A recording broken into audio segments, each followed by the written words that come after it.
Well, we have here a Texas Instrument TI-5045SV 12-digit SuperView 2-color. And I believe that's the date code, so 1998, 4th month. I looked on several spots on the internet and they kind of indicate that might be it. So, since I only paid $1 for this from the thrift store, I figure, A, it turns on. I want the display. Let's see, does it actually work? 5 plus 5 plus. So it, now it's at 10. This is meant for, I believe, doing taxes. Whatever, it does have a printer. This is kind of cute. This is the ink cartridge. Let's see if I can zoom down on it. So the ink cartridge has basically 2 pads. That really is not coming through too well, is it? This pad here is red, and this pad here is black. So the first number, it can print out black, or it can print out red, and then the other 2 wheels have black. And those cartridges run about $15 to $20 a piece. So it hasn't changed since 1998 for prices. Expensive. So it does work. So now I'm going to take it apart. First, disconnect the power. Then look for some screws. Oh, there's one. That was pretty obvious. That one's pretty obvious. There's a third one down a recess there. The question is there any hiding underneath those little pads there? Just give it a pull. Oh, that felt pretty loose. Grab the spludger, pop the one side. This is going easy. How disappointing. That was easy. Okay, let's just take a look. I should be able to actually pull this keypad off real easy. It's very important that I don't damage this thing, because what I'm going to want to do is, once I get it all disconnected, spread it out there, and then plug it back in and measure voltages going to the fluorescent or vacuum fluorescent display. That way, when I want to incorporate it into a project, I'll know what I need to supply it with, since you never know, I may not be able to get all that information from a data sheet, if I can even find a data sheet for it. I haven't looked for the board yet. Moment of truth. Comes off pretty easy.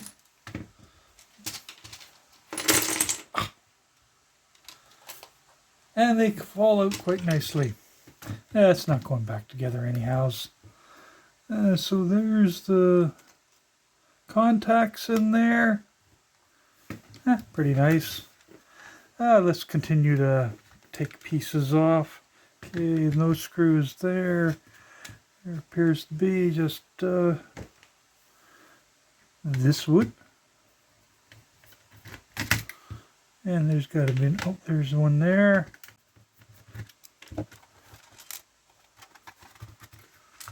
Oh. Okay. That just falls out. That falls out.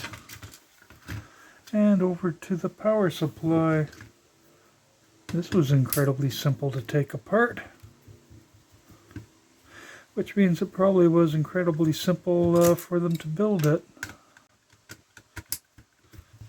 One of the reasons I'm taking a lot of this apart is to cut down on the volume of stuff that I've got laying around. And also, I want this display. Okay, there we go. And nice little transformer. I'll have to figure out the voltage on that. I'm just going to pause for a few minutes.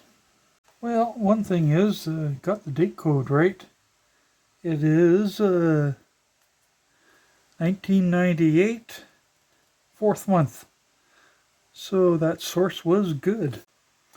If a person is planning on doing detailed testing of a display like this, well, don't take the stupid keypad apart because you're going to need it. And I think I got most of the keys back in the right spot. I also came to the conclusion that this is going to take a fair amount of time to figure out exactly which pins are doing what. So what's going to appear as seconds for you might be a day or two for me. And it's getting late tonight. So if I was crafty, I would delete this part of the video and delete everything I've done up to this point and start fresh. And say that I've had this bright idea. But this is an insert, and now I'll continue with the video. Well, I'm kind of happy I stopped last night. Got a new fresh look at it this morning. Went for a drive to the beach and saw somebody with a bicycle working on their tire, at which point I realized, why am I trying to reinvent the wheel with this thing? I'd be crazy to actually detach this thing. I've got all the circuit here. This is the circuit for the TC83220-0027. It's made by Toshiba for their Toshiba product. Actually, it's made pretty damn close to this one. So I'm looking at it going, wait a second. If I take, say, an ESP32 and mimic into connecting these up, I could then, with the ESP32, basically mimic the keypad. Keypad would be detached. It would not be attached to the product, meaning my subscriber counter.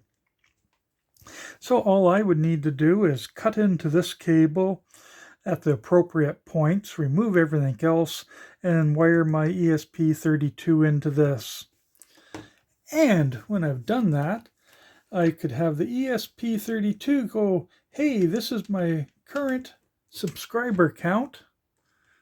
And when it increases, this button over here would also have to be wired in. I would just clear it and then enter in, or the ESP would find that number and put it in there. So I don't have to be dealing with, that's just because it touched there, dealing with the voltages in here. This here on the VKK has minus 24 volts going in. That's actually being generated in this area here. That's actually a transformer. I think there was 8 pins on the other side. And over in here, about, I think it's that one, is at minus 22-ish or whatever, relative to a ground over here. This coming in here, the AC, is 7.3 volts, well, AC. There's obviously a bridge rectifier there. I haven't followed all the circuitry yet to see if part of it's coming over here as AC, or if this is actually being pulsed to create the negative voltage, and then rectifying it back down over here. But it'd be so much simpler just to cut this and hook up the ESP to it. And that's the way I'm going to do it. I'll then also chop off this printer. Don't need that. So on this display here, this is the grid, and I find that out by the data sheet, following it back to some of the pins to here. So this is the grid, and then this is the actual segments for the display. So there's what is it? 1, 2, 3, 4, 5, 6, 7, 8, 9, 10, 11, 12. There's 12 different segments on here. And that is just so much simpler to do it this way. So that's about it for this one. I'm going to keep it together until I make my subscriber counter. And for my subscriber counter, I'm going to try to have multiple displays on it. Obviously, this one here, and then probably maybe a LCD display, or a bunch of diodes, or LEDs, sorry. That's it. I'm starting to ramble already. Have a good one. Bye.